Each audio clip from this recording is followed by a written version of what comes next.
penerbitan UiTM. Dulu nama dia Prisma. Tapi sekarang kita tukar kepada sistem baru, Prime nama dia. Dia adalah medan-medan yang daripada dulu dia tak sama dah dengan yang baru ni. Dia lebih detail sedikit. Kemudian semua penyelidik dikendaki mendaftar penerbitan di dalam sistem penerbitan sejurus diterbitkan. Yang ini kita mohon kerjasama semua penyelidik sebaik saja terbit tu terus daftarkan. Sebab kalau ikut trend sekarang ni proses penerbitan tu permohonan tu semakin meningkat. Kalau macam bulan lepas saya rasa lebih daripada untuk saya KAG sajalah lebih daripada 100 permohonan. Kalau yang ni dalam hari bulan ni September dah ada dalam 30 permohonan yang kita dah verify. So trend tu dia akan semakin meningkat lah untuk LMPT. Proses validasi pita adalah dalam tempoh 14 hari bekerja. Okey, ini pun kena ambil perhatian sebab dia menjelang nak LMPT ni permohonan diterima tu banyak. Kadang-kadang 1-2 hari sebelum tutup dia punya tarikh LMPT tu sistem akan jam sebab seluruh Malaysia ni tengah sibuk-sibuk daftar apa semua. So proses pendaftaran kita akan buat dalam 14 hari bekerja. Waktu tu kita akan terima panggilan yang sangat tinggi daripada penyelidik minta tolong verify. Tapi kami koordinator kami kena utamakan dulu siapa yang submit dulu. So kami akan verify ikut turn lah. Kalau yang telefon pagi-pagi tu suruh verify baru submit apa semua, saya harap mohon kerjasamalah dan juga kesefahaman. Kita kena utamakan dulu siapa yang verify, siapa yang mohon dulu. Kemudian penerbitan yang diterbitkan dalam tempoh Januari November perlu didaftarkan selewatnya pada 30 November. So mengelakkan daripada kelewatan pendaftaran lah. Penyelidik sarankan supaya tidak mendaftar penerbitan di saat-saat akhir. Yang ini saya maklumkan sebentar tadi. Okey, tambahan rujuk email daripada bahagian PJI. So PJI telah keluarkan email pada 7 Oktober 2022 bagi penetapan penulis koresponden dan juga penulis utama. Bagaimana nak tentukan dia adalah penulis koresponden dan dia adalah penulis utama. Bukti di lampiran tu kami perlukan. Nanti saya akan tunjukkan dalam slide ni lah. Kalau ada pertanyaan boleh bagi tahu teruslah. Okay. Seterusnya, penting bagi melancarkan proses verifikasi dan mengelakkan permohonan di return semula. Pertama, kalau artikel kita tu kita declare dia sebagai indeks dekat Scopus dan WAS, link daripada Scopus dan WAS tu yang kita perlukan. Kebelakangan ni banyak yang kita return balik semula sebab penyelidik declare dia di Scopus dan juga WAS tapi masih belum diindeks. Kalau saya tengok kat situ, kalau submit tarikh penerbitan contoh Ogos ataupun tarikh penerbitan Julai. So kita dah boleh assume lah kemungkinan besar Scopus belum indeks lagi. Sebab proses indeks ni makan masa. Ada 3 bulan, ada 6 bulan, ada yang setahun pun belum indeks lagi. So kalau hantar, baru terbit, declare Scopus, kita akan tengoklah betul double check dekat Scopus dan WAS, betul ke tidak. Tapi kita dah boleh agak-agak lah, mesti belum lagi. Untuk MySite dan juga ERA, ERA ni dia tak perlukan link. Kita akan semak jurnal tu berindeks ataupun tidak. Untuk MySite pun sama, kita akan semak jurnal tu berindeks MySite ataupun tidak. Tapi untuk MySite kita perlukan link lah. Nanti saya tunjuk sebab MySite ni dia ada cerita lain sikit. ERA ni dia straightforward. Kalau jurnal tu indeks, so kita ambil lah. Tak perlu link-link artikel dekat dalam ERA. Boleh So, mohon daftarkan bersama semua penyelidik yang terlibat, termasuk external auditor dan juga auditor level. Yang ini pun banyak kes yang kita, pagi ni saya reject, saya rasa 2 permohonan di return, detail maklumat dah tepat. Cuma dia daftar seorang diri. Dia punya penulis bersama tu tidak didaftarkan bersama. Yang tu kita return. Kalau boleh, kita yang dia punya kesilapan kecil ni, kita nak elakkan lah sebab bila kita return, nanti kena baiki balik semula, kemudian masuk balik ke kita punya akaun. Kita tak nak macam tu sebab makin lama makin ramai yang hantar. So kalau boleh hantar complete semua clear dan terus kita boleh fokus pada yang penyidik yang lain lah. Seterusnya, pastikan dokumen di lampiran lengkap bagi menyokong permohonan copyright page. Kalau yang bagi buku, chapter in book, majalah, newsletter, bahan-bahan copyright tu sangat penting sebab kita nak tentukan ISBN dia berapa, kita nak tentukan copyright date. Copyright date tu mungkin ada yang bagi declare dia terbit 2023. Tapi bila kita check copyright date, copyright 2022. So kami akan ambil tarikh copyright. So bagi fakulti-fakulti yang nak menerbitkan bahan ni, boleh berhati-hati dengan tarikh copyright ni lah. Kemudian sebelum klik hantar submit, mohon semakkan semula bagi mengelakkan kesilapan mengisi data. Kalau silap tu kecil, macam salah eja, salah SBN, yang tu kami boleh betulkanlah, kami bantu supaya kami pun tak suka nak return ni.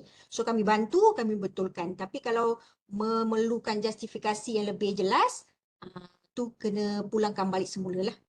Okey, mohon semakkan status bahan selepas dihantar, bukan di draft. Yang ini pun banyak jugalah.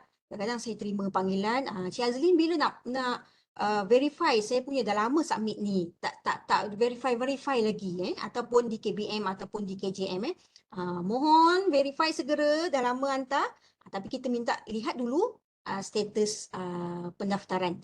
Kalau di draft kami tak terima pendaftaran tuan-puan semualah, kena hantar ke pending tu barulah kami terima. So kerjasama pihak tuan-puan bagi melancarkan proses verifikasi adalah sangat dihargai. Kita sama-sama bantulah. Okey, seterusnya. Okey. So 3 orang koordinator di KAG, saya sendiri. Di KBM boleh berurusan dengan Puan Siti Aida lah jika ada sebarang pertanyaan ataupun apa yang tidak jelas, boleh tanya dengan Puan Siti Aida. Dan juga di KJM kita ada Encik Abdul Azim. Encik Abdul Azim akan bantu untuk pertanyaan-pertanyaan, nak return ke, nak revert ke, nak apa ke semua di KJM. Sebab kalau macam saya tak boleh tengok KBM punya publication. Kalau Cik Azim KJM, dia tak boleh tengok KAG punya publication. So dia kena ikut koordinator kampus masing-masing. Okey, seterusnya. Kalau ada soalan boleh beritahu ya. Okey. So ini yang terbaru. 3 menu penting di mobile apps. Kalau yang tuan-puan yang download mobile apps library, bolehlah download. Sebab kat dalam tu ada 3 menu penting untuk tuan-puan semula. So, pertama, verification status. Dekat verification status ni, sekejap saya tunjuk yang ni dulu. Okay. Saya tak boleh keluar slide ni, sekejap. Tak apa, pakai ni je lah. Untuk verification status, dia akan beritahulah berapa banyak artikel kita yang telah di-verify, berapa return ataupun pending. Dekat mobile apps tu ada, boleh download. Kemudian ada researcher profile ID, yang ni kita dah bengkel awal tahun hari tu untuk semakan dan juga kemaskini profile ID lah di Google Scholar, di Scopus dan juga Web of Science. Yang ni untuk visibility lah tuan-puan semua, supaya profil tu sentiasa di-update lah, orang tahu, penyelidik luar tahu berapa kita punya pendidikan apa semua, H-index apa semua. Dan satu lagi dekat UiTM Expert pun kita boleh tengok H-index berapa. Saya tengok contoh ada tak? Okey, contoh yang kat sini ya, yang ni. Prof Abdul Rahim, H-index bagi Scopus berapa, H-index WAS berapa, H-index Google Scholar berapa, dan semua ada kat dalam ni lah. Okey, untuk dapatkan yang sentiasa update macam ni, kena update profile. Kalau nak update sendiri pun boleh dekat mobile apps, ataupun boleh bagi kami lah register. Kami ada link, saya rasa doktor pun selalu emailkan untuk update profile. Update dekat situ, nanti kami tolong updatekan. So sehingga kini untuk KG kita ada 123 maklum balas kita dah terima. KBM 32 dan juga KJM 66 lah. So ada 221 profil yang kami telah update lah. Okey. Sekejap, saya seterusnya. Dia macam lambat sikit nak ke slide seterusnya ni. Okey. Pengenalan metadata index publication. So sekarang ni kita cerita pasal prime ni lah. Saya rasa untuk key in dekat dalam prime tu, majoriti saya tengok tak ada masalah. Masalah pun sikit-sikit je lah. Tapi untuk menentukan apa yang boleh didaftarkan, itu sangat penting. Untuk key in tu dia ada dia punya kolom dia, key in apa-apa semua kan. So tapi apa yang boleh macam mana didaftarkan, maklumat yang diperlukan, yang tu kita nak tahulah. Okey, so untuk pengenalan metadata dia ada dua. Satu index, satu ada publication. So index publication ni WOS, Scopus, ERA dan juga MySite. So mana-mana penerbitan yang terbit dekat WOS, Scopus dan ERA dan juga MySite, dia masuk bawah index yang kolom yang atas tu.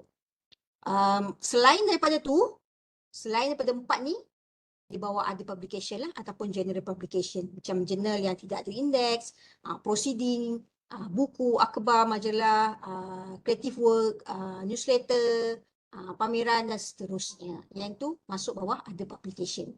Okey. Seterusnya, okey, kita pergi pada pendaftaran jurnal dan juga proceeding paper. Macam saya beritahu tadi, jika diindeks dekat Scopus, WOS, ERA dan juga MySite dengan afiliasi UiTM, dia akan masuk berindeks. Tetapi kalau status ataupun document type dia abstract, book review, editorial, meeting abstract dan seterusnya, tidak diambil kira sebagai penerbitan berindeks. Kecuali ada jenis-jenis ataupun types dokumen yang tertentu yang diterima, mungkin tidak termasuk dalam jurnal ataupun proceeding, yang itu kami akan bawa ke perbincangan bersama dengan RMC lah, sama ada bahan ni nak diterima ataupun tidak. Yang satu lagi, jurnal tidak berindeks ni saya rasa clear lah. Yang ni ada banyak jurnal yang tidak berindeks yang diterbitkan, artikel yang diterbitkan dekat situ. Kemudian proceeding paper pun sama juga, dia ada indeks, ada tidak berindeks.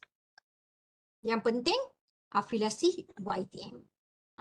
Kalau tuan-puan tengah sambung belajar, kita pun ada terima beberapa permohonan daripada pensyarah yang sedang sambung belajar, tapi terbitkan paper dengan afiliasi IPTA yang dia sambung belajar. Contoh UKM, USM apa semualah. Yang tu tidak diterima. Kena afiliasi UiTM. So masukkanlah je dua-dua. Masukkan tempat belajar tu, masukkan afiliasi UiTM, baru boleh diterima.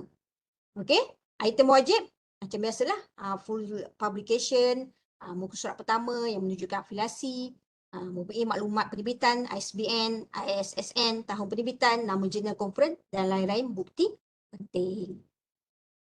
Okey, ini contoh contoh pendaftaran artikel jurnal. Index type, ERA. Kategori, jurnal. Nama artikel, kita masukkan nama artikel kita lah. Jurnal apa, kita masukkan tajuk jurnal. Okey, volume, issue, tarikh penerbitan, lokasi penerbitan, muka surat, ISSN. So ini yang lengkap. Ini contoh yang lengkap untuk pendaftaran artikel jurnal yang diindeks dekat ERA. Okey. Media format, elektronik, type, full paper, publication level, international, dia bagi DOI, URL for ERA, nak masukkan URL jurnal pun boleh, nak biarkan saja pun tak apa, sebab ERA kita tak perlukan link untuk artikel. Publisher siapa? Referee, yes. Okey. Ini contoh pendaftaran author yang lengkap dan cantik lah. Contoh Encik Adi Idham, UiTM First Author, level di nombor 1. Yang ni kita ikut turutan dekat dalam artikel. kena ikut turutan dekat dalam artikel. Puan Sumarni, corresponding author, nombor 2 dan seterusnya. Kalau ada 6 orang, 6 kena register. Jangan ada yang tertinggal. Termasuk external author. External author ni biasa kalau buat penerbitan dengan student tu dah berhenti ke, dah tamat ke apa semua, ataupun buat penerbitan dengan pensyarah tapi pensyarah dah tamat perkhidmatan. Okey, yang tu bawah external. Okey. So ini contoh daftarkan URL yang tepat bagi WOS, Scopus, Era, MySite. Ini contoh URL untuk WOS. Web of Science, easy access. Kita tahu Scopus, Scopus easy access. Yang ni cari artikel dia dekat dalam Scopus, dekat dalam WOS. So dapat artikel tu, kopikan dia punya URL. URL for Era, URL for MySite. MySite ni, yang ni link artikel untuk MySite. Kalau kami dapat macam ni, Scopus, researchgate.net, ni confirm, kena return. Ni memang kena return, awal-awal lah kena return. Tak payah check yang lain, kena return terus. Sebab proses verifikasi akan berdasarkan apa yang indeks dekat dalam Scopus. Kadang-kadang kita terbitkan paper tu publish mungkin Ogos, tapi indeks dekat Scopus mungkin Disember. So kami kena check yang dekat dalam Scopus. Boleh Kalau nak tanya, boleh tanya. Seterusnya, okey. Penerbitan dengan 2 atau lebih afiliasi. Yang ni contohlah. Contoh kat sini, ada 2 afiliasi ni. Satu Sheffield, satu Universiti Teknologi Mahara. Yang ni boleh. Yang ni diterima. Kalau tak satu saja, tidak diterima. Kalau tak satu saja dan bukan UiTM, tidak diterima. UiTM sahaja. Okey. Ni contoh penerbitan dan juga pendaftaran author yang saya rasa saya baru 2 hari kot approve penerbitan ni. Al-Tijarah. Okey, tajuk managing and reporting. Okey, apa yang saya tunjuk kat sini? Kalau tengok sebelah sini, penerbitan pertama Nur Haniza Johari. Saya panggil Nur Haniza lah, penyelidik Nur Haniza. Dia memang prof dengan doktor apa semualah. Kemudian kedua, yang ni mana ni? Selangor. College Universiti Islam Antarabangsa Selangor. Yang kedua daripada Fakulti Akaun UiTM. Yang ketiga ni Dr. Nur Aisyah lah, daripada Fakulti Akaun UiTM Melaka. So yang last kali keempat Ros Hayani daripada Akaun Research Institute ARI UiTM juga. So bila kami terima pendaftaran, nombor 1 adalah Nur Haniza ni, betul lah. Ini nombor 1. Corresponding ni kita ubah balik semula sebab tak ada maklumat corresponding. Okey. Nombor 1. Nombor 2 Nawal Kasim. Okey. Ini nombor 2. Okey. So dia jatuh bawah external. Bila saya semak dekat dalam artikel, bawah tu ada maklumat penulis Associate Professor Dr. Nawal Kasim. So kita agak confuse sikit lah. Dr. Nawal ni masih di UiTM ataupun tidak. Kalau di UiTM dia kena naik atas. Okey, dia tak boleh letak bawah external. So saya contact Dr. Noaisha, Prof Nawal ni telah tamat perkhidmatan. So betul. Dia akan jatuh bawah external. Okey. Yang ketiga, Dr. Nur Aisyah dia kat sini co-author. So automatiknya Dr. Nur Aisyah akan jadi UiTM first author. Dia orang pertama dekat dalam UiTM. Kena clear yang ni. Dr. Nur Aisyah akan jadi UiTM first author number 3. Yang keempat, seterusnya lah. Ros Hayani akan jadi co-author nombor 4. Boleh Sebab penting kan UiTM first author corresponding ni penting lah. Kita tak nak salah masukkan. Kemudian penetapan tarikh penerbitan di WOS. Yang ni saya beritahu lah. Dia ada publish date, dia ada index date.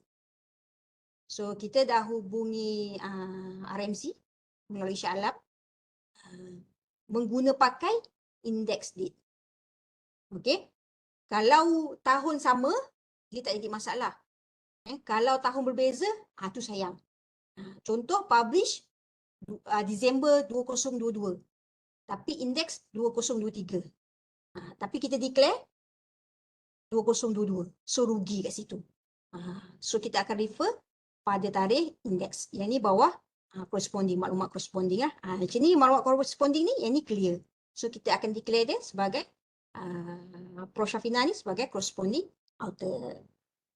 Okey? Seterusnya. Baik.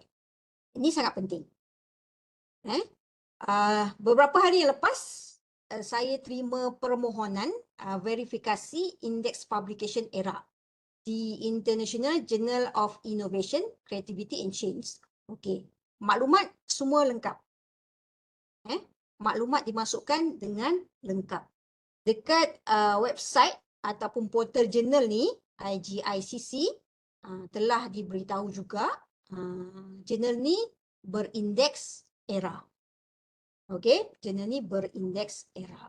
So, macam biasalah kami koordinator, kami akan cek lah sama ada betul ataupun tidak jurnal berindeks ERA. Kami tidak boleh ambil terima bulat-bulat daripada website beritahu ni ERA. Okey, confirm ERA. Tak boleh. Kami akan cek dekat ERA. So, bila saya cek dekat ERA, maklumat tu tidak dijumpai.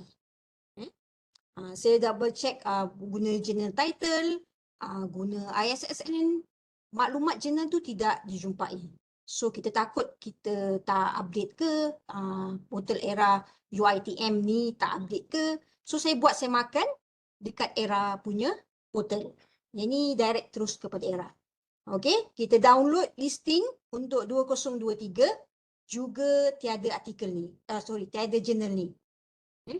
Jurnal IGICC tidak dijumpai. Okey. So, kita cek lagi. Okey. Yang ke atas ni, saya tukar dia punya tahun indeks 2018. Baru jumpa IGICC. Okey. So, untuk confirmkan lagi, ni saya cek kali keempat. Kita tengok era UPM punya pula. Era UPM pun bagi tahu IGICC 2015-2018. So, kena pastikan sebelum terbit status indeks jurnal tu dulu. IGICC di indeks tahun 2018 di era. 2023 tidak lagi di indeks. So, saya terpaksa return balik semula. Bila return ni dia ada banyak kisahnya lah. Sebab kita pun kesian pensyarah dah penat menulis, masuk dekat era tapi tak dapat. So kita pun minta maaf. Memang semakan tu memang 2018. 2023 tiada lagi. Kena take note lah. Okey. Okey. Seterusnya semakan jurnal di my site. Yang ni my site. Sama juga, contoh ni adalah contoh yang cantik lah. Contoh jurnal apa semua ada dekat sini. So untuk my site, kami tidak refer pada portal my site. Dia ada isu sikit dengan portal tu. Portal tu bukan bawah UiTM lah. Okey. Tapi kami dibekalkan dengan senarai jurnal yang berindeks my site oleh my site sendiri. So senarai jurnal ni boleh cek dekat website library, ada jurnal checklist. Kita pun pernah emailkan. Cek dekat situ senarai jurnal berindeks my site. Cari jurnal sama ada jurnal kita tu berindeks ataupun tidak. So nanti kami nak link jurnal tu. Kalau artikel ataupun jurnal penerbitan dekat dalam UiTM ni, macam UiTM Melaka, kita IJOMS, IJAD, JIPS, satu lagi? Abridge ke? AJOB. Saya lupa Abridge ke AJOB. Yang tu di bawah kita jaga. Library sendiri jaga. Kita jaga, kita maintain, kita uploadkan artikel, mana-mana pensyarah yang terbitkan artikel, kita upload sendiri dalam my site tu. Dalam my journal nanti, dalam my journal. Okay, sebab my site dengan my journal ni dia berbeza. So kita jaga, kita upload dekat dalam my journal. Artikel tu ada. Tapi untuk artikel lain daripada UiTM ni, proses untuk upload tu mungkin makan masa. So kami terima saja link daripada jurnal. Dengan syarat jurnal tu berindeks my site. So nak tahu kat mana? Cek dekat listing dia. Dalam website library kita dah masukkan. Okey. Ada lagi tak jurnal? Ni kat sini. Nanti boleh scan. Scopus, Web of Science, ERA, juga MySite. Kita pun masukkan jurnal-jurnal yang telah di blacklist atau bukan blacklist lah, jurnal-jurnal yang telah di discontinue oleh Scopus. Macam soalan kadang saya terima ada lecturer nak publish paper, minta checkkan status jurnal ni. Ada yang dah hantar, tapi bila kita check dekat dalam Scopus dah discontinue. Yang tu mungkin tidak akan perlu diambil oleh pihak pensyarah atau pendidik sendirilah bagaimana nak buat. Kita tak nak publish paper tapi paper tu dah discontinue daripada Scopus ataupun website ERA dan juga MySite lah. Okey. Contoh soalan yang sering diterima. Mohon tidak verify ataupun RFC artikel kerana diperlukan sebagai bukti penerbitan ataupun di MyATP. Yang ni menjelang LMPT kami selalu terimalah. Saya dah submit tapi tak verify dulu. Saya nak biarkan dia dalam sistem. Yang tu tak boleh. Sebab kami tertakluk kepada perkeliling 14 hari tarikh permohonan diterima kena verify. So kalau lebih daripada 14 hari tu nanti kami punya koordinator dekat Syaram akan remind. Ada artikel lebih daripada 14 hari tidak verify lagi, mohon verify terus apa semua. Okey. So kita tertakluk pada perkeliling, apa saja artikel, apa saja permohonan yang terima, kami akan verify terus. Okey. Okey, ini adalah pendaftaran artikel bagi proceeding. Jurnal tadi clear kalau tak bagi tahu. Okey, untuk proceeding yang ni daripada Scopus. Okey. Walaupun diterbitkan di jurnal, tapi kita akan tengok document type. Okey. Kita akan lihat document type conference paper. So dia jatuh bawah conference paper. Dia bukan bawah jurnal. Okey. Kalau document type dia artikel, dia akan jatuh bawah jurnal. Okey. Maklumat ni yang kami perlukan. Volume 48, isu 24, page berapa. Ni tarikh dia punya indeks, dia punya DOI, ISSN. Ni yang kami perlukan. Okay. Ni contoh pendaftaran artikel proceeding. Index type, Scopus, kategori proceeding. So masukkanlah title paper apa, proceeding apa, conference name, ISBN dia lengkap. Kena ada ISBN. Okay, date publication bila, publication location, conference date start bila, habis bila, tempat dekat mana, country dia, semua maklumat ni perlu dimasukkan dengan lengkap. Okay, so lampirkan sekali dia punya tajuk, tarikh, document type, nama penyelidik mengikut susunan, ISSN dan juga lain-lain maklumat penerbitan. Yang ni jelas, ini straightforward, senang. URL for Scopus, kita tengok kat sini scopus.easy access, bila kami klik saja dia akan direct terus pada artikel proceeding dekat Scopus. So betul lah artikel tu, dan betul lah dia punya penerbitan tu. Tapi saya nak share satu, ada yang ni baru first time saya jumpa, link betul tapi bila saya check dekat Scopus, nama penulis tak ada. Nama penulis tak ada. Ini dekat Melaka sendiri berlaku, dekat KAG. Nama penulis tak ada.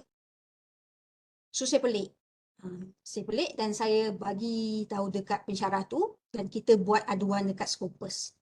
Okey, walaupun bukti dia memang menunjukkan pensyarah tu menulis dan telah diindeks di Scopus, tapi dekat Scopus berlaku technical error, tiada nama penulis dekat situ. Bila tiada nama penulis, nanti proses indeks ataupun proses Scopus mengindeks lah, artikel tu tidak ada dekat dalam kita punya profile. Dia punya impact dia sangat besar lah. Artikel tu tak ada nama penulis, walaupun kita tulis, tak ada nama kita, dia tak masuk dalam profile kita. So kalau orang cite ke apa semua, dekat kita punya hash index tu tak akan bagi apa-apa efek. Sebab paper tu tak masuk pun bawah kita punya profile. So kita minta Scopus siasat dan betulkan baliklah dia punya metadata index tu. Kalau tuan-puan jumpa macam ni, mintalah Scopus betulkan. Sayang. Okey.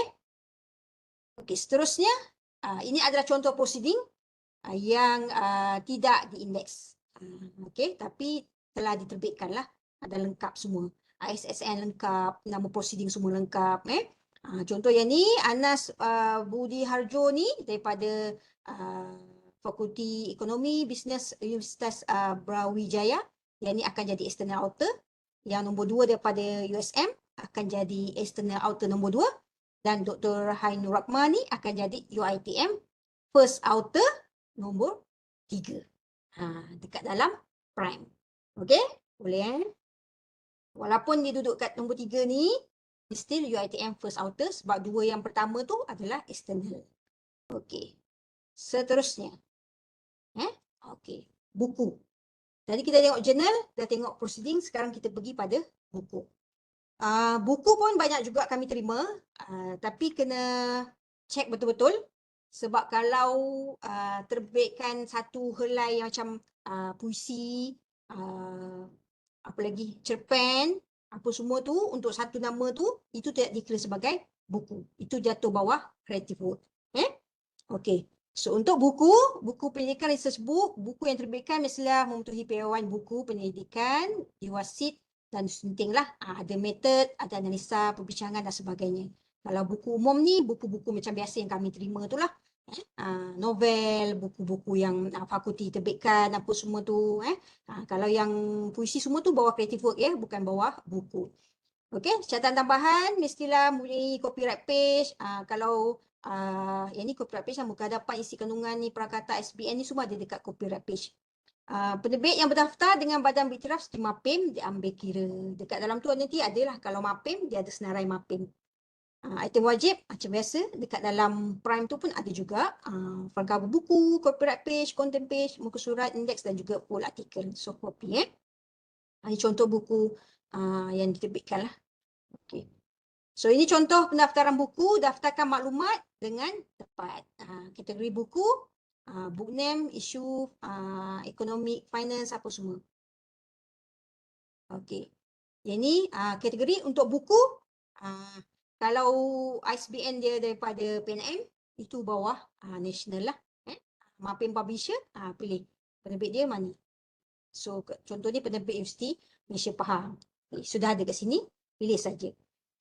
Publisher, ada publisher. Ini contoh yang ada publisher, Institut Jumarah, masukkan. National sama juga. Dan juga outer list, editor. Editor diterima untuk buku. Buku saja.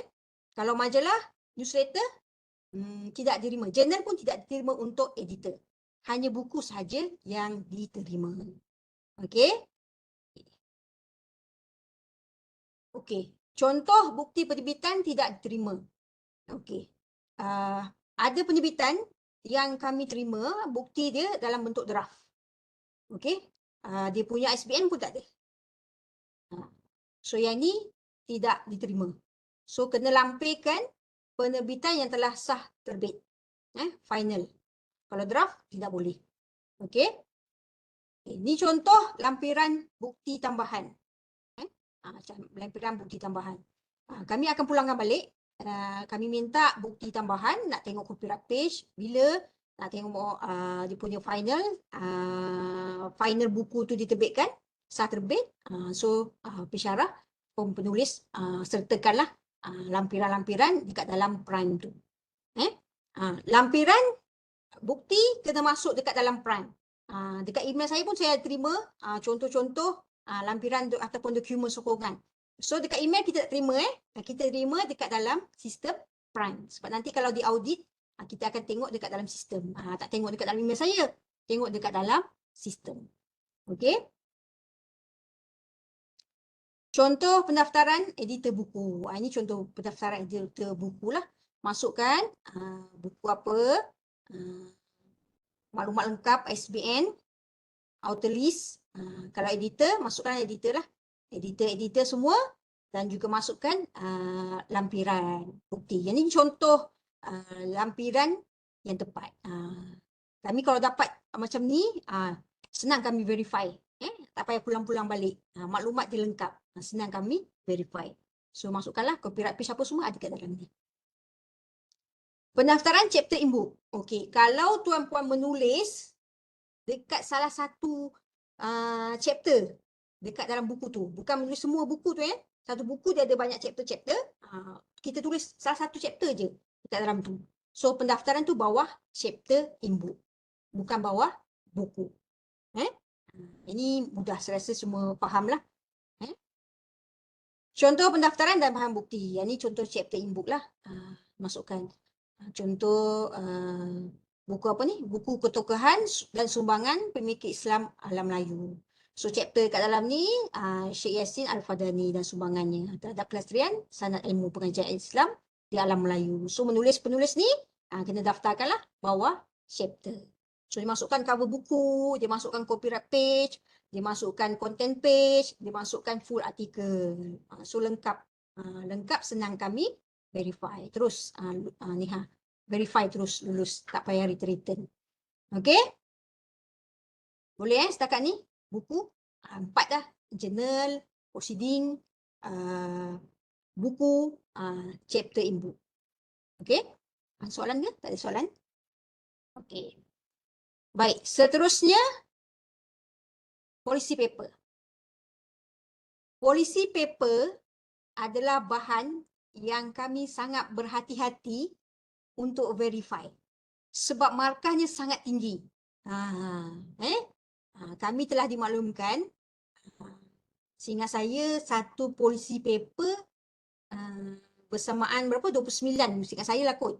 29 jurnal. Saya macam tu lah artikel jurnal. Tapi dia punya listing tu kami ada. Tapi saya tak berani untuk confirmkan lah sebab itu di luar bidang kami lah untuk penentuan dia penerbitan tu equivalent berapa-berapa. Tapi penerbitan policy paper sangat tinggi nilai markahnya. So seingat saya sepanjang saya verify ni, saya baru terima 2. Satu lulus, satu kita return balik, baru semalam kita return balik untuk disertakan bukti-bukti tambahan. Yang ini memang kami berhati-hati. Mana-mana koordinator memang akan berhati-hati kalau jumpa policy paper. Okey?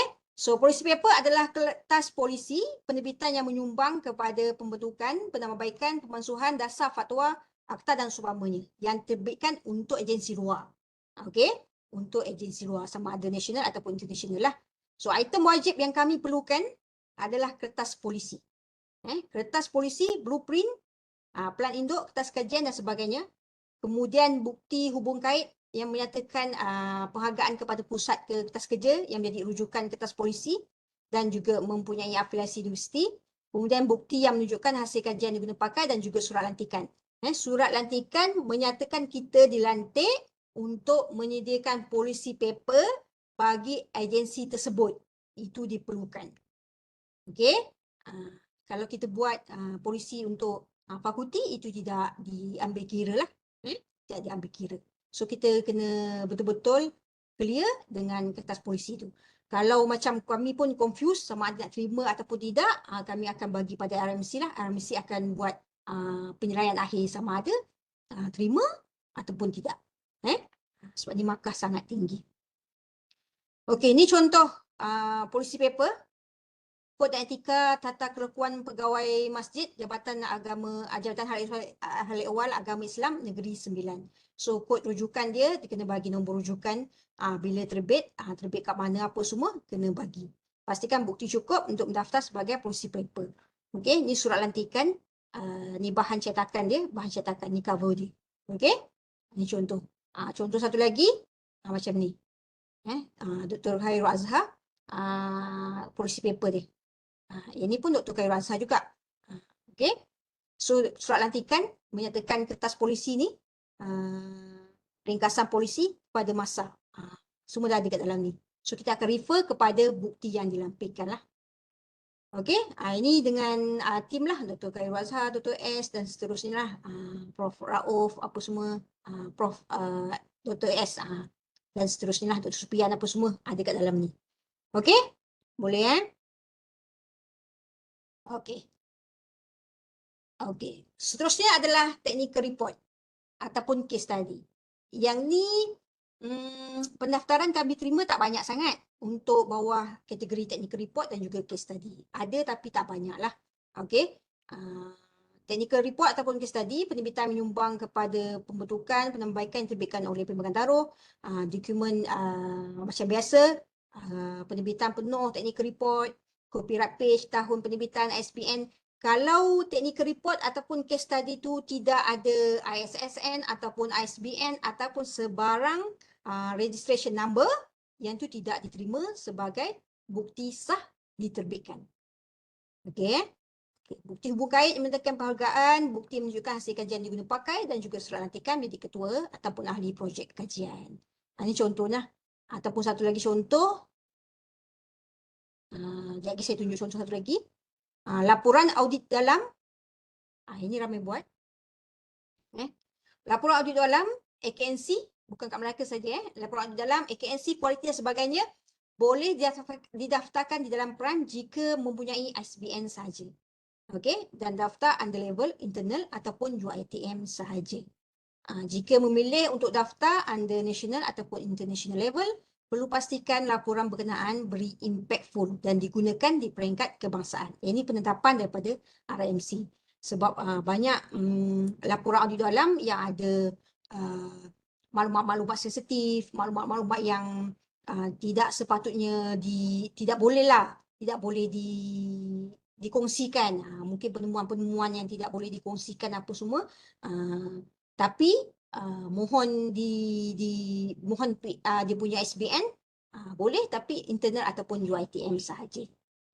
Ini contoh dia punya case study, laporan tahunan anugerah kualiti dan seterusnya lah. Boleh So kalau ada maklumat-maklumat yang sensitif tu, kita nasihatkan tidak perlu daftar lah. Okey. Ini contoh bukti penerbitan case study, technical report. Ini bakat muda sezaman seni di lokasi ni.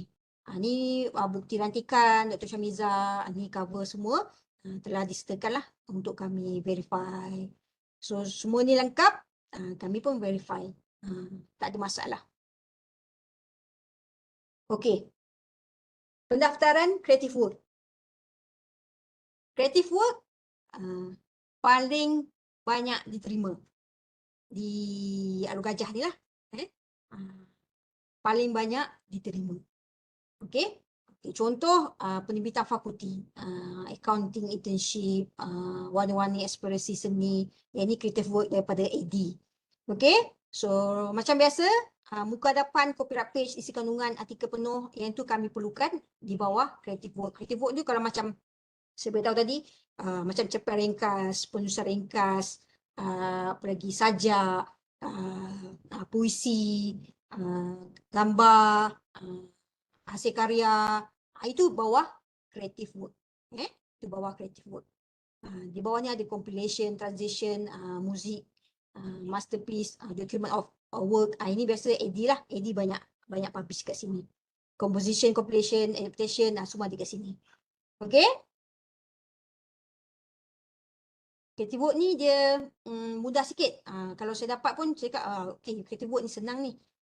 Senang untuk di-verify. Dia straightforward je. Okay. Seterusnya adalah pendaftaran artikel akhbar. Akhbar pun ramai. Akhbar pun ramai yang daftarkan, yang menulis. Memang kita tahu, memang pensyarah digalakkan untuk menulis apa semula. Dan akhbar salah satu yang dapat banyak permohonan lah. So untuk akhbar, hanya penulis saja yang boleh buat pendaftaran di dalam sistem Prime. Jika tuan-puan sebagai orang yang ditemu bual ataupun memberi maklum balas, ini tidak boleh didaftarkan. Okey, pastikan tuan-puan meminta wartawan ataupun editor akhbar meletakkan nama tuan-puan bersama afiliasi. Okey, ada yang kita return surat khabar, artikel akhbar sebab tak ada nama penulis tu. Penulis tu tulis. Tapi dekat atas tu mungkin nama wartawan ataupun nama editor, ataupun kalau kita biasa tengok contoh cerpen ke apa benda penulisan apa, bawah tu tulis bernama, contoh sumber bernama, sumber berita harian. Tapi kita yang tulis. Yang itu tidak diterima. Yang diterima yang ada nama. Ni. Yang ada nama ni diterima. Pensyarakanan, fakulti, apa-apa semua. Macam ni. Standard yang ni kita terima. Okey, kena hati-hati sebab sayang. Kita return sebab kesilapan ataupun kesilapan tu bukan di peringkat tuan puan lah. Editor tak masukkan nama apa semua tu. Okey, tu tak boleh. Ini contoh pendaftaran artikel akhbar. Masukkan newspaper artikel. Yang kat sini newspaper name ni nama artikel kita. Source name ni sumber daripada mana? Berita Harian, Utusan, The Star, apa semua masukkan dekat bahagian source name ni. Kemudian date publication, label apa semua masukkanlah national dan juga author. Okey, kalau ada 2 orang, UiTM first author dan juga co-author. Untuk akhbar, kami banyak terima pendaftaran author dengan dia punya kategori ni corresponding author. Tapi saya masih belum jumpa lagi artikel akhbar yang ada corresponding kat situ. So semua akan jatuh bawah UiTM first author ataupun co-author. Contoh macam ni Dr. Muhammad Hafifi, first author, Puan Siti Ajak akan jadi second author. Okey? Okey. Ni contoh bukti penerbitan yang tidak jelas. Yang ni kita akan return balik. Kalau screenshot kat sini, bagi sebagai bukti, yang ni kami akan pulangkan balik. Kami perlukan yang jelas untuk verifikasi. Okey, ni contohlah. Contoh akhbar ni ditulis oleh Cik Nazri Abu Bakar. Tapi contoh katakanlah Cik Ismail ni daftarkan, tak boleh. Tak boleh. Satu lagi contoh, okey. Puan Safiza. Puan Safiza pun banyak kami terimalah permohonan untuk verifikasi daripada akhbar. Contoh, katakanlah Puan Safiza hantar 2 permohonan ni. Satu kita terima, satu kita tak terima. Ni kita terima, yang ni kita tak terima.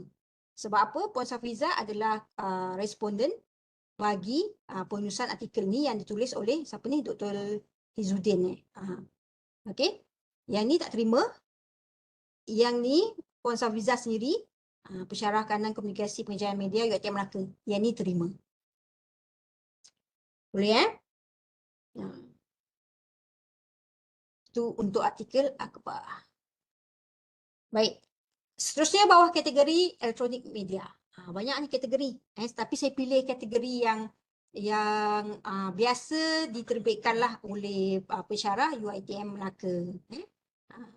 Di bawah pendaftaran elektronik media, yang ni pun banyak juga, bahan penerbitan yang diterbitkan boleh diakses URL. URL kena ada. Hanya penerbitan yang diterbitkan oleh organisasi sahaja dibenarkan untuk daftar. Dan bahan yang diterbitkan oleh orang perseorangan tidak boleh. Kalau macam bahan-bahan daripada Facebook ataupun daripada YouTube, kalau katakanlah kita masukkan je, kita pergi buat apa lagi, travelog contoh, kita masukkan, itu tidak diterima.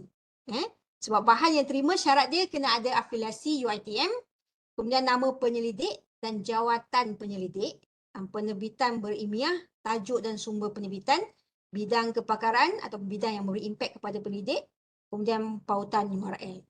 Apa yang kita buat tu adalah bersangkut paut ataupun berkaitan dengan bidang kita dan juga dengan afiliasi UiTM. Barulah diterima di bawah elektronik media.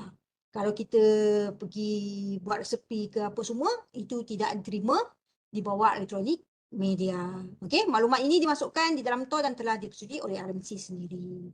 Okey, bahan MOOC tidak boleh lagi hanya diterima pada bulan September hingga Disember 2020 sahaja. So sekarang kita dah tak terima lagi.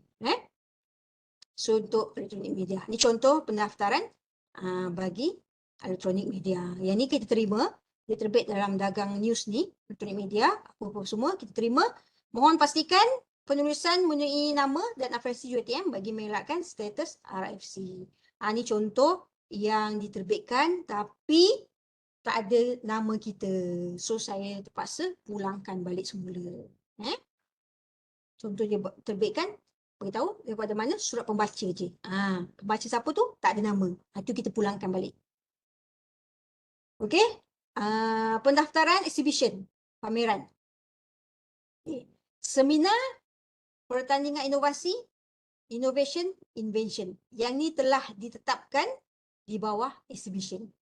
Walaupun penganjur mengeluarkan buku proceeding, ini tetap di bawah exhibition, bukan bawah proceeding paper. Contoh FPN, innovation, invention. Yang ni bawah exhibition. Dia tak boleh bawah proceeding paper. Okey. Yang ni jelaslah. Yang ni pameran oleh fakulti EAD lah. Bahan yang diterbitkan boleh diakses. Hanya penerbitan yang diterbitkan oleh universiti saja dibenarkan. Kemudian bukti yang perlu dirampaikan artikel penuh ataupun abstrak. Kemudian penerbitan dengan ISBN, ISN, registration number. Yang ni paling utama yang kami akan tengoklah. Ada ISBN ataupun ISSN tak. Okey. Sijil atau video tanpa ada bukti penulisan yang diterbitkan ia tidak boleh diverifikasi. Bukti wajib, muka hadapan, copyright page, isi kandungan dan juga artikel penuh. Kebanyakan bukti wajib ikut kategori ni dia sama je. Lebih kurang saja. Okey. Ini contoh pendaftaran exhibition. Masukkan exhibition apa, FPN Innovation, masukkan volume berapa kalau ada volume, ISBN, page berapa, date publication, publication lokasi, media format, elektronik, publisher siapa, apa semualah. Ni dia punya cover page, dia punya copyright page dan juga dia punya artikel. Kalau abstract, kalau full text, bagi full text. Okey. Ini contoh sijil pernyataan. Semalam pun saya terima permohonan dengan bukti sijil penyertaan. So sijil penyertaan tanpa ada bukti penulisan ianya tidak boleh diterima. Bukan bukti sah bahan diterbitkan. So sijil penyertaan tidak boleh diterima langsung dekat dalam sistem Prime. Okey. Kena masukkan bukti yang sah lah. Okey. Kalau soalan boleh tanya. Assalamualaikum Puan. Salam, yes. Saya ada satu soalan nak tanya. Saya ada publish satu jurnal di bawah Scopus. Tapi seperti yang Puan maklumkan tadi, dia punya untuk dia punya publication di bawah Scopus tu agak lambat. Jadi, boleh ke kalau saya isi dulu di bawah publication, lain-lain publication, tapi bila dah diindekskan dalam Scopus dan saya amend balik untuk di bawah Scopus, ataupun saya kena tunggu Scopus publish dulu baru saya boleh isi? Okey. Terima kasih untuk soalan. Okey, dia ceritanya macam ni. Puan publish paper dan diindeks dekat Scopus. Tapi belum berindeks lagi. Scopus tak indeks lagi. Dia take time lah. Dia ada dua keadaan. Pertama, nak register dulu, boleh, tak ada masalah. Ini pun ramai yang pilih. Nak register dulu. Sebab takut nanti lupa. Register dulu dekat dalam indeks Scopus bahan ni. Tapi bila terima dekat kami coordinator akan return balik RFC. So status dekat akaun kita RFC. Tu satu part lah. Sehinggalah artikel tu diindeks dekat Scopus. Okey, tu satu keadaan. Boleh, tak ada masalah. Yang kedua, kita boleh register di bawah ada publication. Bawah jurnal yang tidak berindeks.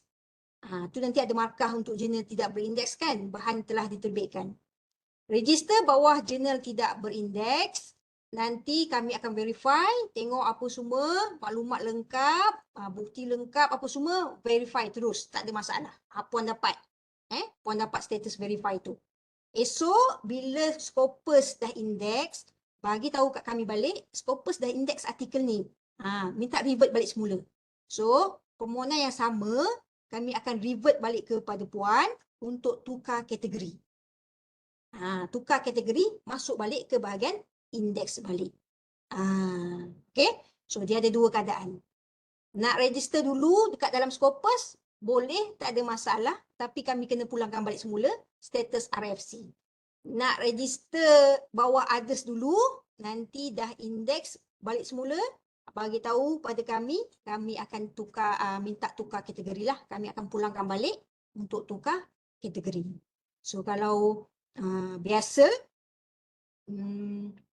ada yang pilih nombor 1, sebab penerbitan dia dah banyak.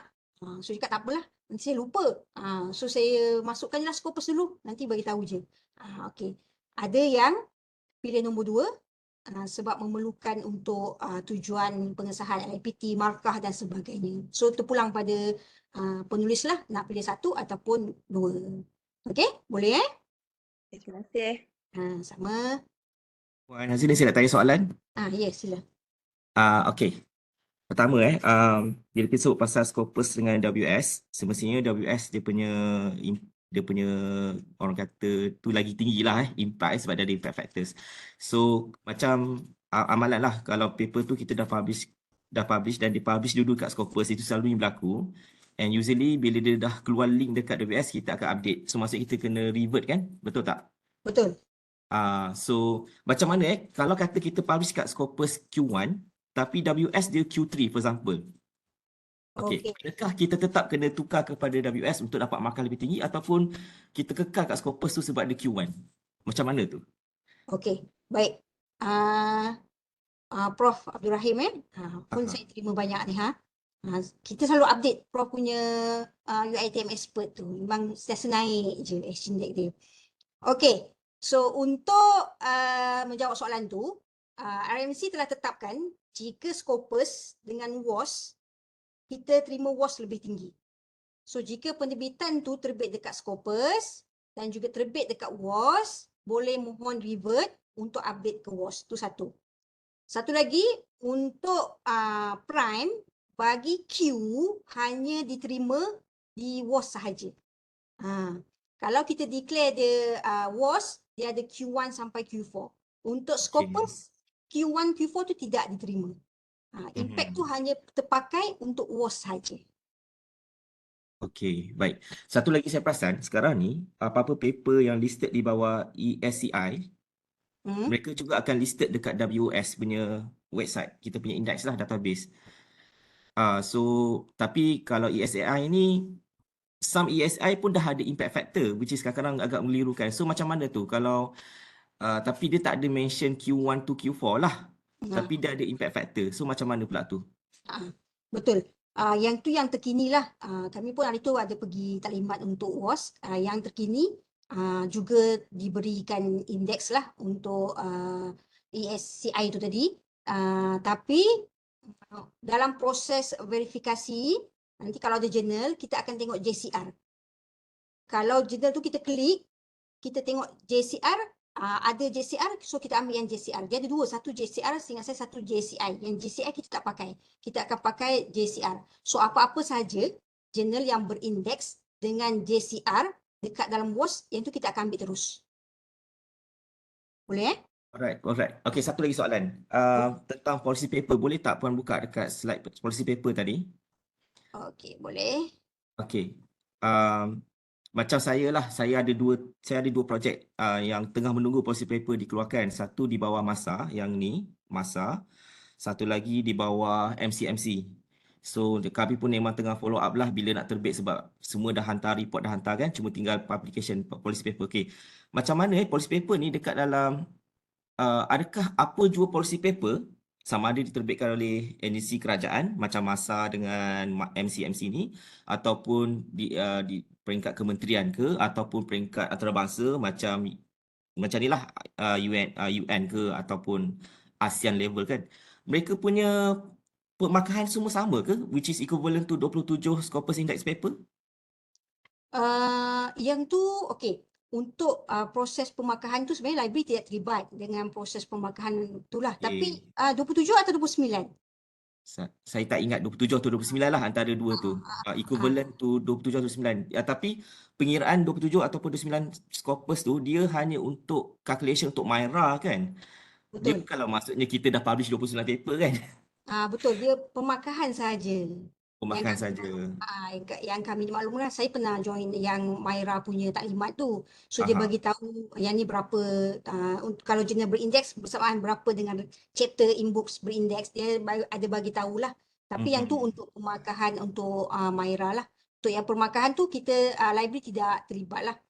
Secara kami ambil maklum sebab kami terlibat dengan proses verifikasi ni. Sebab kalau macam sebelum ni kami terima banyak policy paper tapi dia bukan status policy paper. So kami dimaklumkan berhati-hati dengan policy paper lah sebab pemarkahan tu sangat tinggi. Bukan semua boleh menulis dekat policy paper lah. Yang tu kami take note yang tu lah.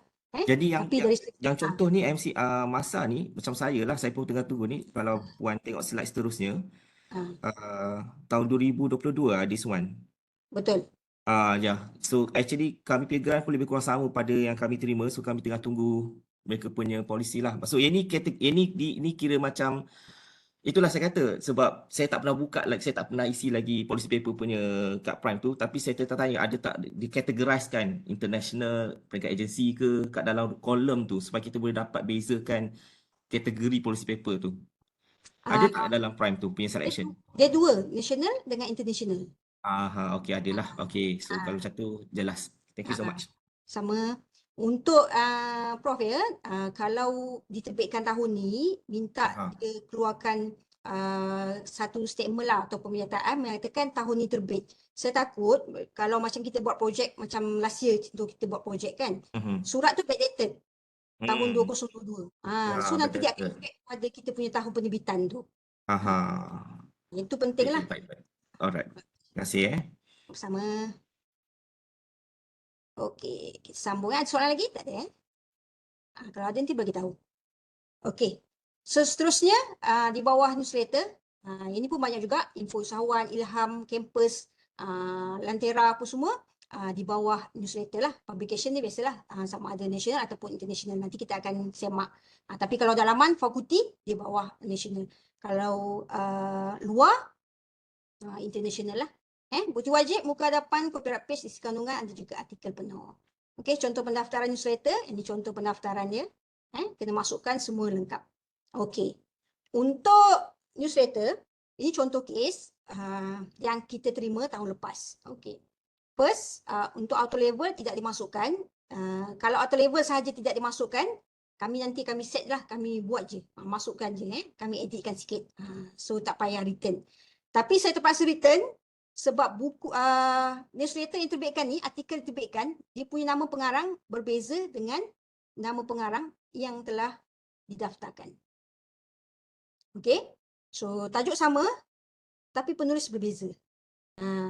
So kita return balik semula untuk mohon justifikasi. Siapakah penulis sebenar bagi bengkel Blue anjuran UCAT ni? Siapakah penulis sebenar? So nanti pihak sidang redaksi ke editor akan berikan pada saya satu statement lah ataupun surat menyatakan artikel ini terdapat kesilapan pengisian pengarang dan pembetulan siapa-siapa. So daftarkanlah nama pengarang yang tepat dan upload balik bukti yang tepat. So tak ada masalah untuk kami terima. So ini contoh surat yang kami terima lah. Okey. Seterusnya pendaftaran majalah. Majalah macam biasa kena ada ISSN dan juga ISBN lah atau ISBN. Okey. Ada majalah register bawa ISBN sebab dia fakulti yang register. So kita akan advise untuk majalah ni dia jatuh bawah predikal bahan bersiri. So dia kena pakai ISSN. Dia tak boleh bawa ISBN. Tapi ada yang awal-awal tu kami terima, nanti kami advise tukarkan kepada ISSN. Tapi macam pagi ni saya terima pendaftaran daripada penerbitan fakulti, bukan fakulti kat UiTM Melaka, yang declare dia sebagai majalah. Penerbitan fakulti. Jarang penerbitan fakulti diterima sebagai majalah lah. Okey. So bila kita check ISBN ataupun ISSN tu dekat OPEC PNM. So OPEC PNM bagi tahu bahan ni adalah e-bulletin. So e-bulletin automatik jatuh bawah newsletter. Dia bukan bawah majalah. So kena hati-hatilah. Ini contoh semua majalah yang diterbitkan oleh PTJ, UiTM, universiti dalam negara level publication adalah national. Okey, kalau ISSN, ISBN ni boleh bawah national lah. Dia ada nombor dia. Yang ni not verify pendaftaran sebagai editor. Untuk majalah, editor tidak terima. Editor untuk buku sahaja tadi. Okey? Ini jelas. Ini straightforward lah. Ini contoh pendaftaran. Ini majalah, tunas, cipta. Ni pendaftaran dia. Masukkan saja. Yang mana mandatory ni semua wajib dimasukkan lah. Termasuk ISBN, ISSN ataupun apa-apa saja registration number. Okey. Kita pergi contoh-contoh lain ataupun isu semasa pendaftaran. Untuk kategori tadi saya kira dah habislah. Sebab itu adalah contoh-contoh kategori yang kerap diterima. Kalau selain daripada kategori yang saya maklumkan tadi, kalau ada kami akan verify lah. Tak ada masalah. Baik, contoh-contoh lain isu semasa pendaftaran. Okey. Yang pertama, contoh yang ni, penulis koresponden ataupun penulis utama. Okey, seperti saya maklumkan, mohon rujuk email yang telah dikeluarkan oleh PJI pada 7 Oktober bagaimana penetapan penulis koresponden dan juga penulis utama. Saya faham sebab ramai pensyarah bagi tahu dapat notification apa semua belum jadi koresponden. Tapi tidak semua bahan boleh dideklar sebagai kita adalah koresponden. Okay, contoh penulis koresponden. Okay, dalam JIPS ada tulis kat sini corresponding author. Okay, yang ni dalam WOS. Corresponding author. Yang ni kami terima. Okey, kami terima email maklumkan saya yang membuat urusan pembayaran dan lain-lain. Saya faham tuan-puan buat urusan pembayaran tapi selagi tak ada corresponding ni dekat dalam penerbitan kami tak boleh terima. Ini contoh lagi. Corresponding author. Ni ijom. Corresponding author. So dah maklumkan lengkap macam ni. So maklum kalau email saja itu awas-was untuk diterima. Masukkanlah corresponding author siapa. Ini adalah contoh-contoh yang lengkap lah. Contoh-contoh yang baik. Kemudian contoh kesilapan semasa pendaftaran. Okey. Yang ni corresponding betul? Okey. So kita kena tengok yang pertama yang saya maklumkan penulis tadilah Nurul Azini daripada Hospital Sultan Abdul Halim. So dia bawah external author. So Adibah Jamaluddin yang ni bawah UiTM. Walaupun Shah Alam tapi dia UiTM. Dia tetap dapat UiTM first author. Kemudian yang seterusnya Dr. Bani, Dr. Azrina, Dr. Ashikin. Okey, Dr. Azrina ni dia bawah corresponding author. So dia akan jadi first external author, kemudian UiTM first author, co-author balik, lepas tu corresponding author dan juga co-author nombor 5. Dia kena ikut turutan yang ni. Ikut turutan ni. Okey, ini contoh lagi kesilapan semasa pendaftaran. Saya bagi contoh artikel name. Ni kopi semua masuk kat bawah artikel name ni tak boleh. Kopi semua masuk kat dalam ni, volume isu semua tak boleh. Sebab Prime sekarang dia tidak terima yang artikel yang ada similarity. Maksudnya artikel yang sama tu didaftarkan 2 kali. Okey. Saya banyak terima daftar 2 kali.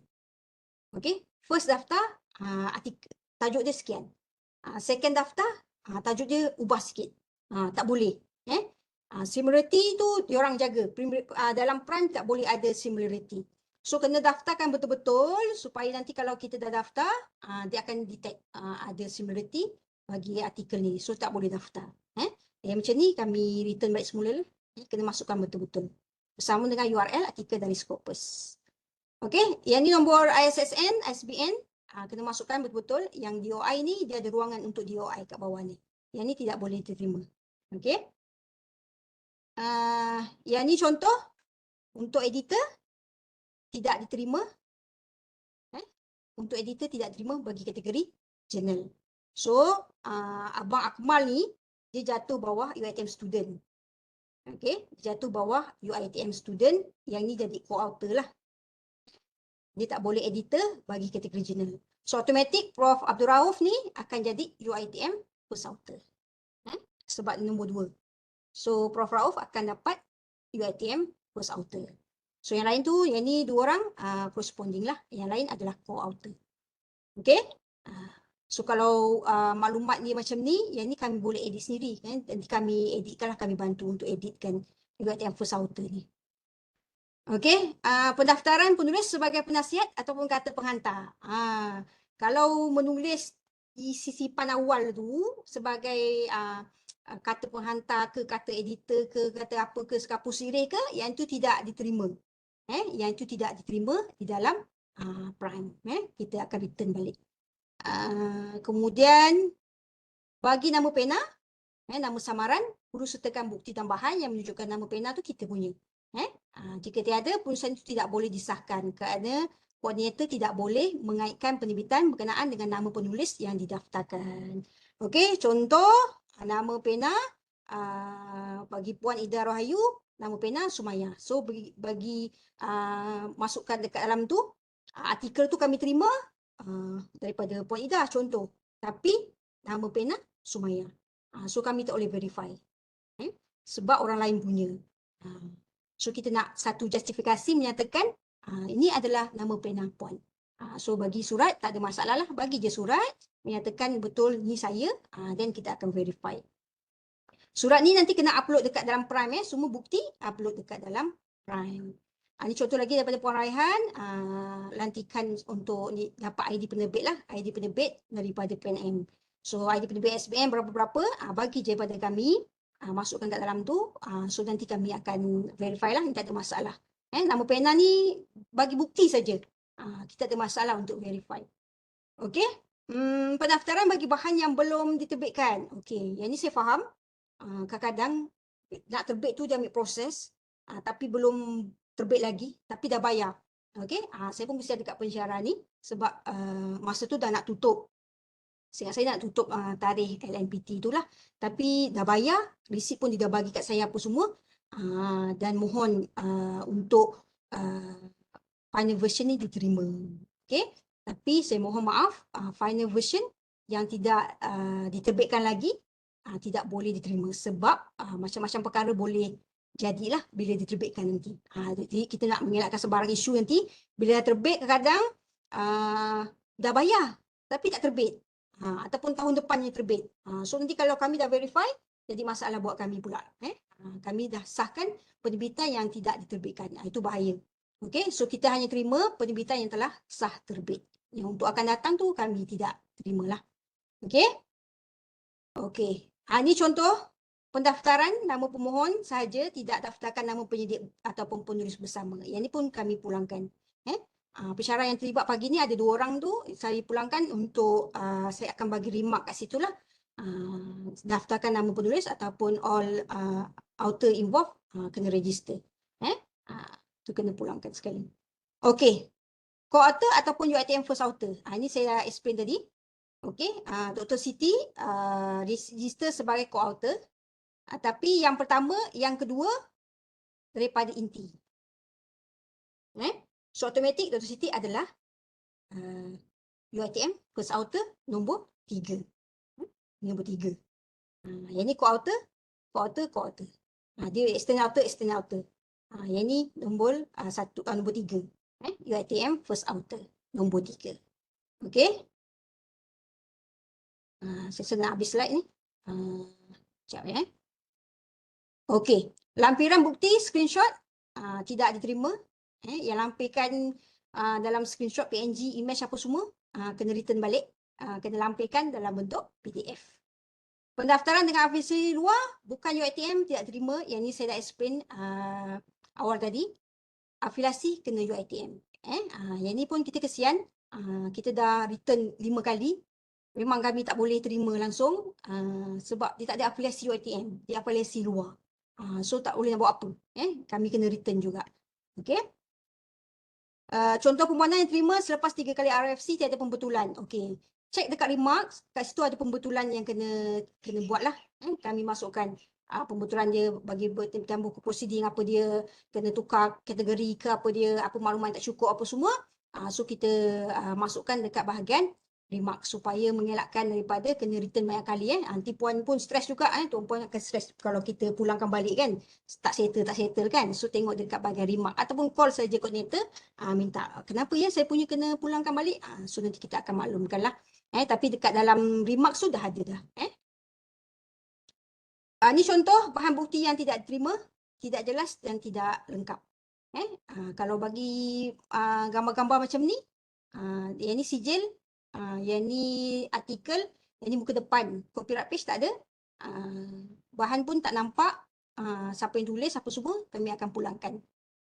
Okey. Yang ni maklumat bahan juga tidak jelas untuk diverifikasi. Copyright page tak ada, ISBN tak ada, tiada maklumat author. Ada 2 bahan ni saja.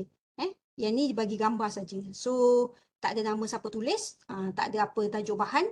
Yang ada dia punya muka depan saja. Yang ni kami pulangkan balik. Bagi justifikasi ataupun bagi bukti yang lengkap supaya kami boleh proses lah. Okey, habis slide. Sekian dan terima kasih. Okey. Slide habis. Ada sebarang pertanyaan setakat ni? Saya nak kongsi sesuatu peristiwa tentang penggunaan Prime sebab sekarang ni pun saya bukan lagi di bawah Puan Hazlilah tapi di Shah Alam. Betul. Okey. Sebenarnya saya ada 2 penerbitan yang publish dalam jurnal ERA lah based on dalam jurnal tu Macro Think Institute from UK tu.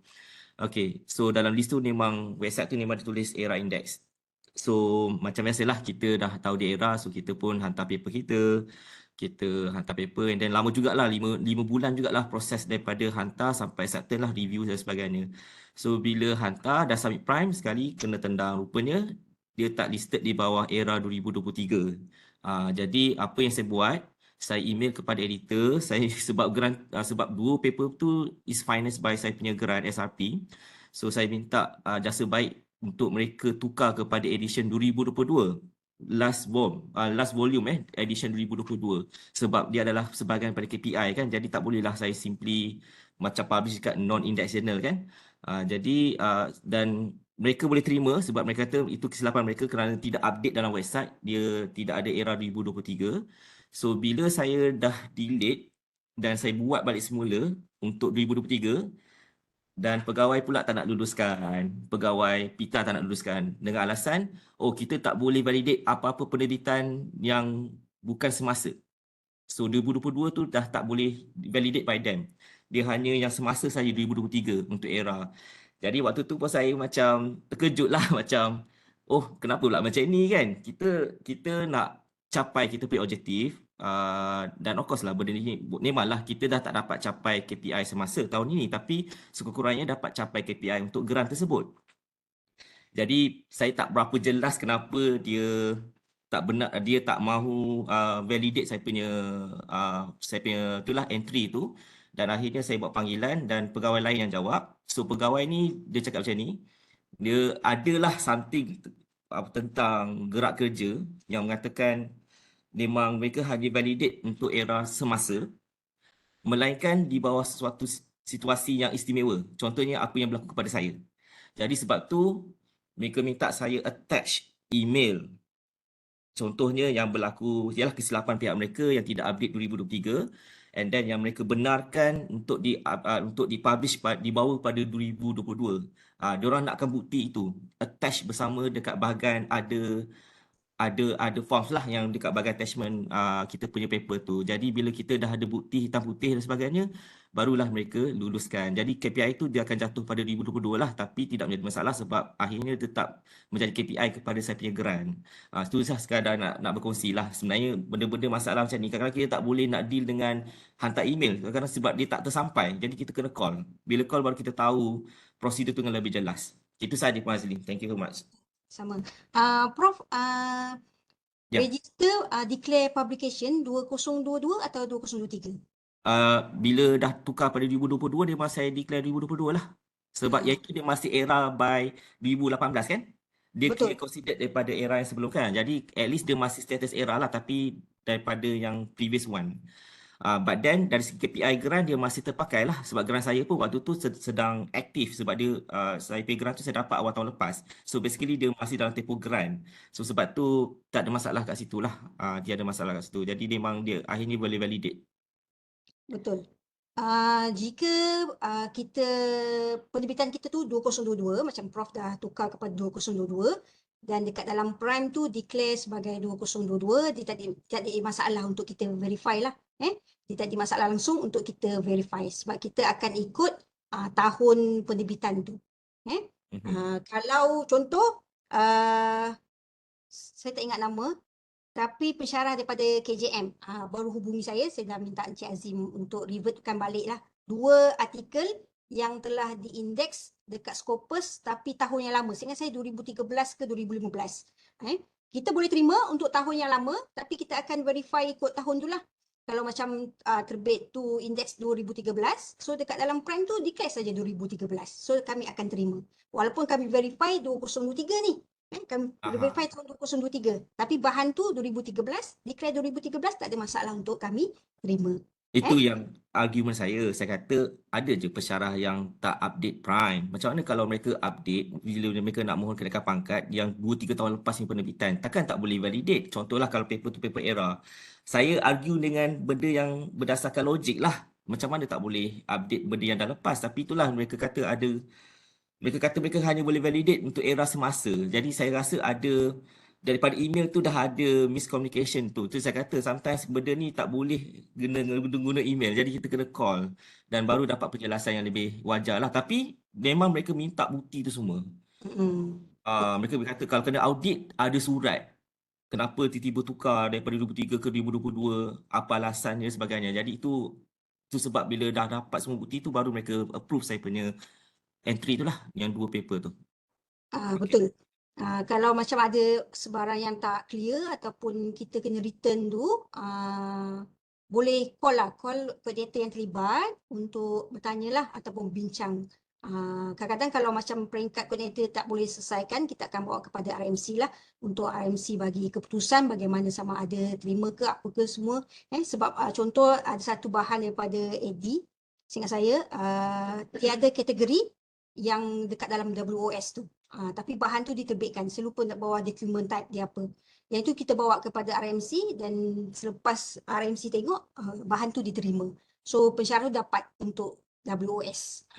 So mana-mana yang di luar kami punya kuasa tu kami akan bawa kepada RMC lah. Tapi kalau tuan-puan ada penerbitan tahun-tahun lepas 2022 ke ataupun yang kalau sehari dua ni saya banyak terima yang daripada migrate daripada Prisma punya. Kalau tengok kat Prisma tu ada yang bawah return, saya tengok status kat dalam prime tu migration batch 3. Itu daripada sistem yang lama. Tu pun kami akan verify. Tak ada masalah. Walaupun di tahun yang lama ataupun ada pensyarah yang datang boleh tak verify saya punya ni bagi tujuan untuk kenaikan pangkat. Diperlukan bukti tu dalam prime. So boleh, tak ada masalah. Verify saja, nanti kami akan masukkan saja, nanti kami akan verify lah. Jangan syarat bukti tu lengkap lah. Tak ada masalah. Kalau ada masalah bagi tahu je. Terima kasih Prof untuk perkongsian. Mungkin yang AJICC tadi boleh cuba tengoklah. Boleh contact editor AJICC tu sebab 2023 dah tak indeks lagi. Tapi kalau pakai 2022, kita akan tengok indeks 2018. So 2018 selamat lagi untuk 2022. Tapi kalau 2023 dah tak indeks, memang tak terima langsung lah. Terima kasih. Lagi ada soalan?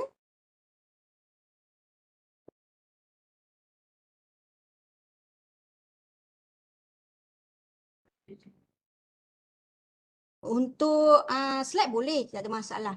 Sekejap saya bagi link.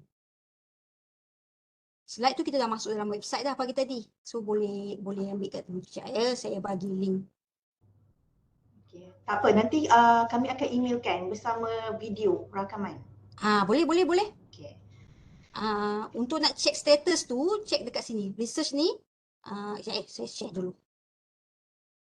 Sekejap ya. Boleh saya share sikit? Okey. So dekat sini, dekat bahagian research ni, ada jenis checklist. Checklah kat sini. Check kat sini. Era my site apa semua. Contoh my site kan. Boleh klik kat sini. Okay, senarai jurnal my site 2022. So macam contoh jurnal Melaka IJAT. IJAT tu masih belum dapat status my site lagi lah. Okay, mana yang indeks dia bawah my site tu kita tak terimalah, kita kena return balik semula. So contoh tu senarai tu boleh tengok dekat sini lah. Dekat sini semua ada senarai jurnal yang berindeks my site. Untuk era pun ada juga, boleh klik kat sini. So sebelum publish paper tu kita tengoklah.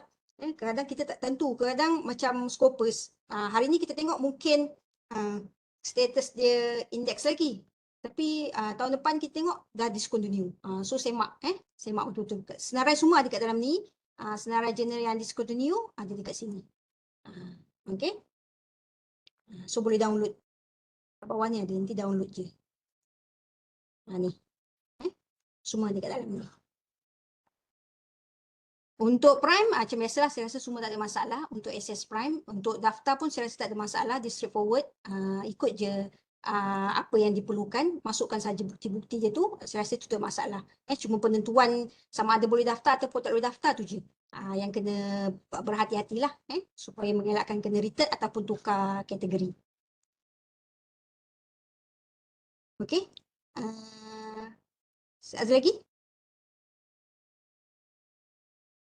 Okey, okey, kalau cuma nak kepastian lah kan macam contoh tadi kan mengenai proses verifikasi corresponding author kan. Macam tadi Cik Azlin nyatakan yang kalau macam kita just mention email saja, itu tak di-consider as corresponding author ke? Betul. Sebab banyak artikel jurnal yang kami terima, setiap penulis tu, setiap penyelidik tu, dia ada email. Bawah dia nama, lepas tu email. Bawah nama, email. So jadi penentuan tu agak sukar. Sama ada nak tentukan siapa sebenarnya corresponding. Melainkan dia beritahu corresponding siapa-siapa. Itu lebih jelas lah. Tapi kalau macam dia letak asterisk ke macam mana? Boleh bagi, kita ada terima bukti daripada pihak editor menyatakan penulis tu adalah corresponding. Emailkan sikit lah. Email tu nanti uploadkan. Menyatakan saya ni adalah corresponding. Minta je dengan editor tu. Contoh yang lepas saya terima dari seorang pensyarah. Saya rasa dia publish dekat Era. Nama dia tiada dalam corresponding. Artikel dah publish. Kita dah verify, dah pulangkan balik. Tapi sebab dia perlukan corresponding tu untuk tujuan claim grant tu. So nanti dia contact balik editor tu untuk masukkan dia sebagai corresponding. Edit sikit. So dia edit sikit dan kami verify lah. Kalau email saja dengan yang asterisk tu kami tidak terima sebab apa? Dia akan ada banyak isu nantilah.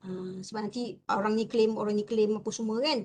So bagi saja satu statement ataupun email rasmi daripada pihak editor ke pihak jurnal ke apa semua menyatakan puan adalah corresponding bagi sekian. So upload dan kami terima.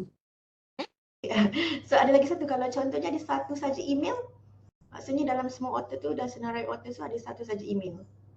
Yang tu kami tak terima. Tak terima juga. Tak terima. Biasa dia akan masukkan lah, kalau macam format sebenarnya dia kena masukkan corresponding siapa ataupun dekat bawah kan. Dekat last sekali sebelum reference tu kan, masukkan saja corresponding tu. Sebab kami pernah terima kes-kes macam ni yang menyatakan kenapa terima sebab tu bukan bukan corresponding. Sebab asterisk ni dia macam-macam, itulah kita tak nak ada timbul sebarang isu. Kita pun dah bincang dengan PGI pun dah keluarkan satu garis panduan. Kena ada nama corresponding, tulis corresponding siapa, baru diterima.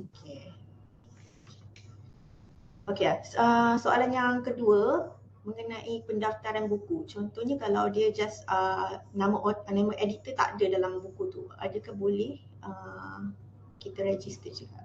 Nama editor tak ada dalam buku tu tapi nak register sebagai editor. Tak, dia daftar buku saja. Menggunakan nama penulis lah. Tapi kan dia akan minta editor sekali kan? Boleh. Boleh. Untuk buku dia ada dua. Sama ada kita yang menulis keseluruhan buku, so boleh masukkan kita sebagai penulis, ataupun buku tu banyak ramai penulis, kita editor. So kita masukkan kita sebagai editor. Boleh? Okey, contohnya satu buku yang saya terima, dia penulis ni menulis chapter dekat dalam buku tu. So dia daftar sebagai chapter in book pertama. Dalam masa yang sama, dia pun editor buku tu. So dia daftarkan atas nama buku tu, dia sebagai editor. Dua. So dia dapat dua lah. Satu atas nama artikel, chapter in book. Satu atas nama buku sebagai editor. Okey, itu je soalan dari saya. Okey, sekiranya ada soalan ni dari para peserta, boleh buka saja mic ataupun tulis di ruangan chat.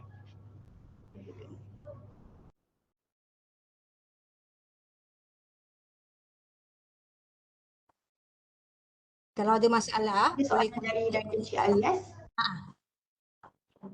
soalan. Assalamualaikum Puan Azlin. Assalamualaikum. Saya nak minta penjelasan sekali lagi. Saya ada menulis cerpen, puisi, anekdot. So nak daftar mana? Tadi saya terlepas sikit. Puisi ya. Ya. Puisi bawah creative work. Bawah kreatif. Bukan satu buku tu kan. Dia dalam Bukan. Satu je. bawah creative work. Kreatif. Daftarkan untuk semua penulis yang terlibat lah. Kalau menulis seorang diri, jadikan dia UiTM First Author nombor 1. Kalau ada 2-3 orang menulis, ikutlah UiTM First Author, co-author nombor sekian-sekian. Tapi dia puisi di bawah creative work. Saya sorry sakit tekak sikit. Saya menulis dia macam kalau anekdot tu banyak-banyak, di saya satu je. Jadi author lain tak payah tulis kan? Macam mana tu?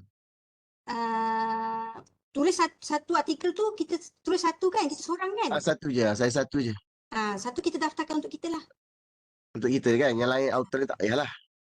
Yang author lain didaftarkan untuk tajuk yang berbeza kan. Dalam satu koleksi buku tu kata ada 30 orang, 20 orang penulis. Jadi saya salah satu je lah. Okey, daftarkan atas tajuk kita. Okey. Tajuk yang orang lain tu dia daftarkan di sendirilah. Dia sendiri Yang daftarkan. lama-lama boleh tak Puan? Boleh. Okey. Boleh. Terima kasih. Sama. Saya tekak. Tak apa. Sama. Kecuali kalau macam kita menulis, contoh saya dapat puisi, bukan puisi, pantun. Pantun yang ikut tema. Saya ingat APN rasanya. Tema satu page tu, dia yang first, bawah dia ada penulis lain. Dia kena daftarkan dua-dua. Yang tu dia kena daftarkan dua-dua. Satu dia first author, kemudian co-author. Tapi kalau dia seorang saja yang menulis, dia seorang je lah. Dia daftarkan seorang. Yang lain tu biar orang lain yang daftarkan. Kita daftarkan atas tajuk yang kita tulis saja. Maksudnya kan kalau contohnya macam Encik Alias tadi dia publish buku kan, buku puisi tu, dia boleh daftar dua ke? Satu untuk buku, satu untuk puisi saja. Kalau dia daftar, tak boleh. Kalau dia menulis, macam Cik Alias tu menulis satu buku puisi ni. Puisi apa-apa. Buku ni ada 10 page katakan. Okey. Ditulis oleh siapa? Cik Alias. So Cik Alias akan dapat satu buku lah. Dia tak boleh daftar yang dalam-dalam tu, tak boleh. Dia dapat untuk satu buku sebab dia menulis keseluruhannya. Kalau yang dalam ni ada orang lain lagi, orang lain tu boleh daftar. Dia kena tengok siapa yang bertanggungjawab atas penerbitan tu. Kalau Cik Alias bertanggungjawab untuk keseluruhan, memang nama dia saja, dia seorang saja yang dapat. Kalau orang lain terlibat, dia jatuh bawah creative work. Dalam tu satu-satu tajuk yang berbeza, dia jatuh bawah creative work. Boleh Okey, ada soalan lagi? Azlin, boleh saya tahu? Soalan? Assalamualaikum, boleh dengar tak? Assalamualaikum. Salam. Minta maaf ya, saya nak tanya. Saya cek dia dalam list yang research list tu kan, yang Excel tu, yang kena research expert yang kena isi tu. Okey. Okay, master list research profile data. Nama saya tak ada sebab saya tak staff baru ke macam mana? Yang Sebab mana saya yang, yang kuning-kuning tu ke? Tapi saya cek nama saya tak ada dekat master list research profile data UiTM. Okey. Lihat saja. Jawab. Kan ada yang link Google Form tu kan? Betul. Jawab saja link Google Form tu. Nanti kita akan update dekat master list tu. Oh, okey. Terima kasih. Master list tu kita akan terima daripada Syalam akan keluarkan. Tahun lepas lagi dia keluarkan. Mungkin kalau yang staff baru tu dia tak masuk dekat dalam tu lah. Tapi mana-mana permohonan yang kami terima dekat dalam Google Form tu, kami akan update. Nanti kami akan masukkan dekat dalam master list tu. Alright, okey. Terima kasih. Sama. Boleh update research profile tu sebab kita nak update UiTM expert tu. Jadi kami perlukan maklumat. Sebab kadang-kadang, okey, nanti boleh refer baliklah rakaman untuk research profile tu. Sebab kita tak nak kita menulis tapi dekat dalam Scopus tu indeks dia tak jatuh bawah kita. Dia tak ada dalam profil kita tu, tak ada artikel. Tak ada artikel yang kita tulis. Bila tak ada artikel, nanti orang cite artikel tu tak masuk dalam profil kita. Ataupun dalam profil kita ada nama orang lain, ada artikel orang lain termasuk. So kena tengok, clearkan, murnikan balik, cantikkan profil tu. Supaya nanti kalau ada site, ada orang site, index kita tu naik, memang betul itu adalah artikel kita. Termasuk dekat Google Scholar, termasuk dekat WOS, termasuk dekat Scopus. Macam yang saya beritahu tadi lah, ada yang artikel tak masuk, ada artikel yang tak ada nama, yang tu kita kena pulangkan pada Scopus untuk technical error. So sayang, kita dah menulis, dah indeks Scopus tapi tak masuk dalam profil kita. Okay, boleh buat searching kat situ. Kalau ada masalah, jumpa saja koordinator ataupun jumpa saja staff unit rujukan dekat library masing-masing untuk buat semakan. Nanti kita akan bantu bagaimana cara nak buat semakan. Kadang cari dekat Scopus tak jumpa. So nanti kita tengoklah macam mana. Profil tu update lah. Nanti dapat dekat UiTM Expert tu cantik je semua. Okay, boleh? Ada soalan lagi?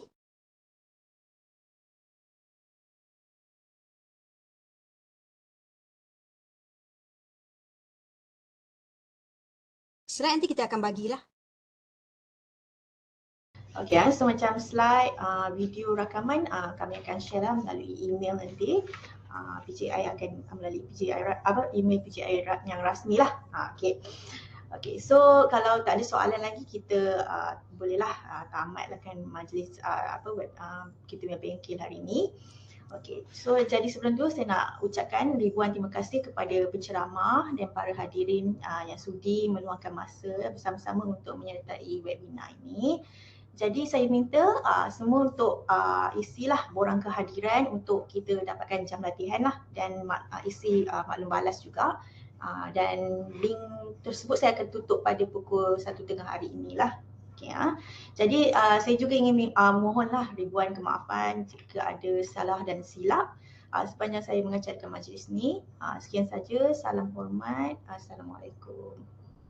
Salam. Terima kasih semua dan kami menunggulah. Jangan daftar saat akhir, nanti ramai nak daftar. Kami tunggu, tak kisah tahun berapa, tahun bila, kalau ada pendaftaran dan diperlukan untuk tujuan kenaikan pangkat ke apa semua tu, daftarlah. Nanti kami akan bantu verify. Okay, so itu saja. Terima kasih semua. Terima kasih. Assalamualaikum.